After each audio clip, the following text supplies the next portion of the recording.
So this last one that we'll talk about is again, I want to trademark on this one too, but the who's really a fraud bowl. Are you more surprised? So here we go. Vandy, which all credit to Dio Pavia and Clark Land, like obviously they're doing a great job.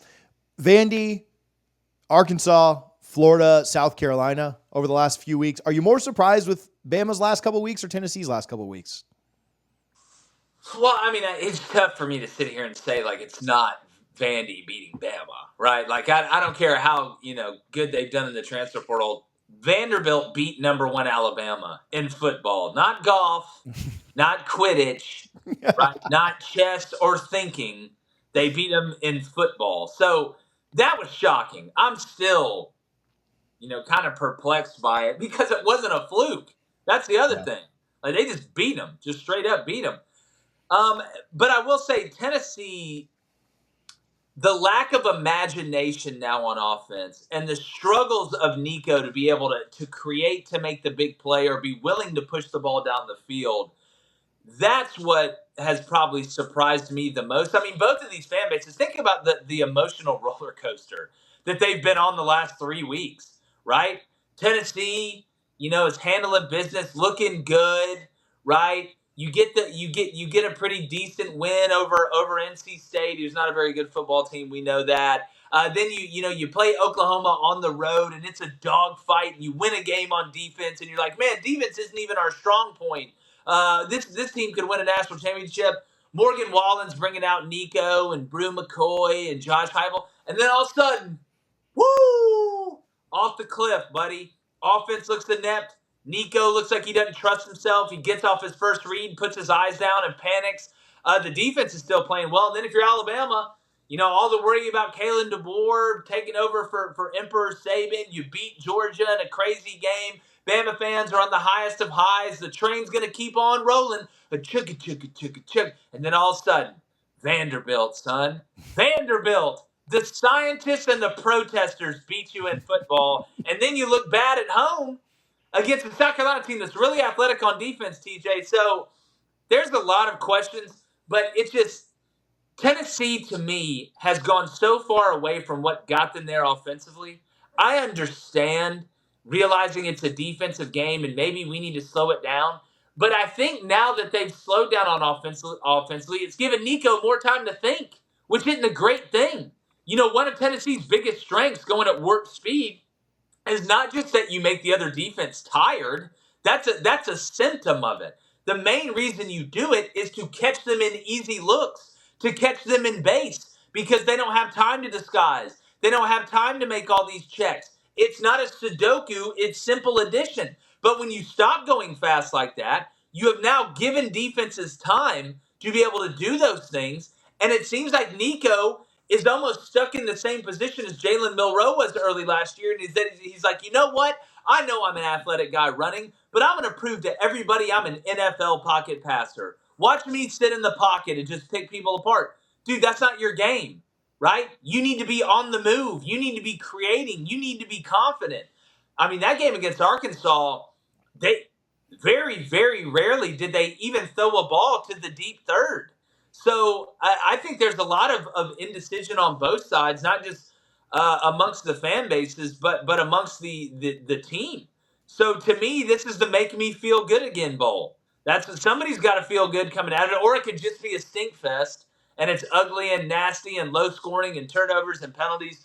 Who knows? But somebody's got to win. Do you think Nico doesn't trust himself enough to run, or do you think Josh doesn't trust enough to let him run? Well, this is the hard part about not being in the meetings and hearing what the coach is saying to the player, because it could be like, listen, Nico, we've got to have you the whole year, right? And the playoffs. You can't run the ball 15, 20 times a game or you're going to get broken halfway through the season. But then when you do that, it's kind of taken his stinger away. And I don't know if that's even been said. I don't know if it is Nico trying to prove to everybody that he's not just a improvisational actor. He can be a method actor too at quarterback. So I'm not in that room, but what it looks like to me on the field when I watch Tennessee is they're calling plays where there's combinations down the field. Obviously, Josh Heupel is trying to get the ball pushed down the field, but Nico isn't doing it. The couple times he did it Against Florida, he missed wide open guys, overthrew them a couple times. But I think it's more on Nico than it is on the play calling because I see the combinations happening down the field. Nico just looks like he doesn't trust it. And I don't think that interception last week against Florida is going to help him out a lot heading into this game. But Bama runs a lot of man free. You're going to get a lot of cover one in this game. So maybe they start going faster again. Who the hell knows? Do you? It's hard for me. I mean, Florida should have won that game. Like, there's no doubt. Like, just gross mismanagement of the actual game. It's hard for me to think that if Bama just plays average football, that they can't go in and win. Limit mistakes. If Nico can get back to what he looked like earlier in the year, again, lesser competition, certainly Tennessee would have a path. But it's hard for me to see Tennessee, who really should have lost to UF last week, being able to all of a sudden flip the switch against Alabama's offense. I understand what Alabama just did against South Carolina and Vandy, but I don't know. Maybe it's just the Bama logo is too strong in my mind, but that's the way I lean here. No, TJ, I agree with you. I don't think Tennessee can play this slow it down, run away and hide game with Bama. Because like Jalen Milroe's going to get you eventually.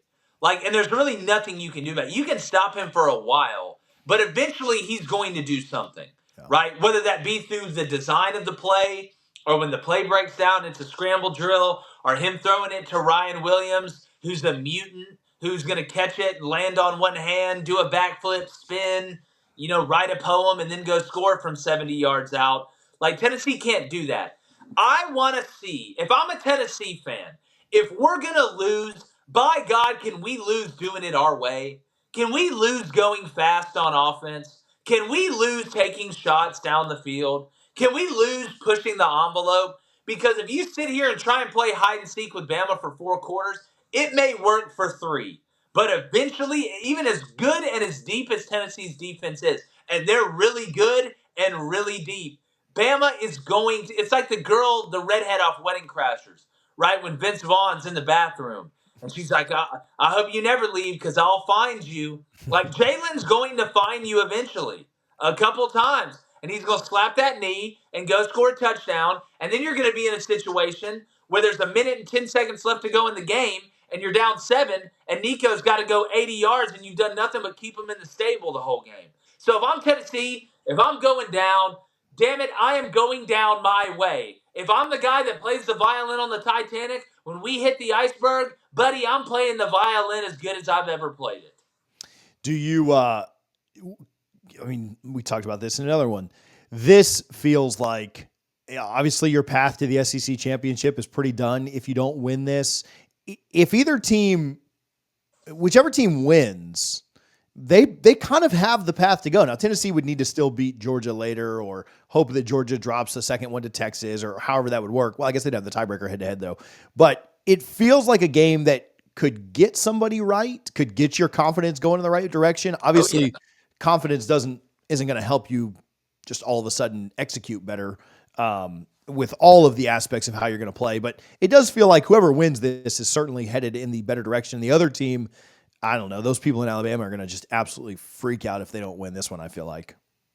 Oh, yeah, look, it's the standard is still the standard at Bama. If Kalen loses this one, I mean, the people in the Tuscaloosa village will be headed to the mayor's house with pitchforks and torches. You best believe that. But as far as what happens, whoever loses this game, both of them on the rest of their schedule. I mean, Bama's still got to go to LSU. I think Georgia's got to play Tennessee. Tennessee's got to go to Georgia. I believe so. By no means are you locked in if you win this game. But it does make you feel better, right? It's like on Tinder, right? When you get matched and she's really good looking, now you just got to see if it's actually real, right? Like, you got past one of the hard parts. You just got to see if you can maintain it.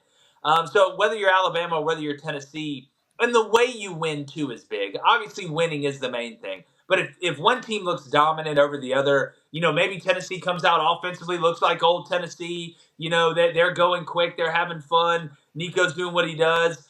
Then you're like, all right, maybe we figured it out. Maybe he needed this game as a young quarterback to figure it out and get his confidence back. And then on the Alabama side, I think more of it's defensively where they're worried than offensively. But if the defense comes out and looks really good, even though Tennessee hadn't been great offensively, you start feeling better as an Alabama fan about your chances. Then you look around the landscape of college football, and you're like, it's still up for grabs for anybody. Sure. So what has made this interesting with the 12-team playoff is, to me, the magic number to get in the SEC is 10-2. 10-2, I think, gets pretty much every team in.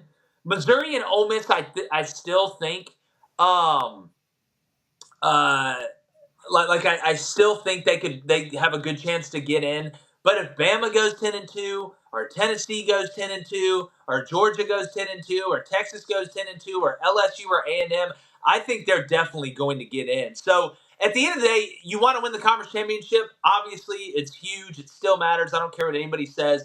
But you want to get in that playoff, right? Because that's what's going to give you a chance.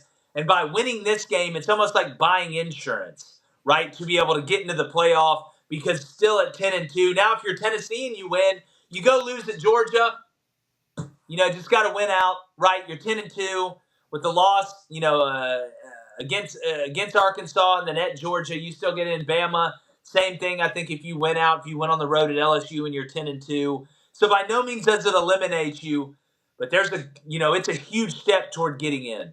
Yeah. Jake, where can people watch your show, follow you, find you on X, all those things? Oh, yeah, it's really easy, man.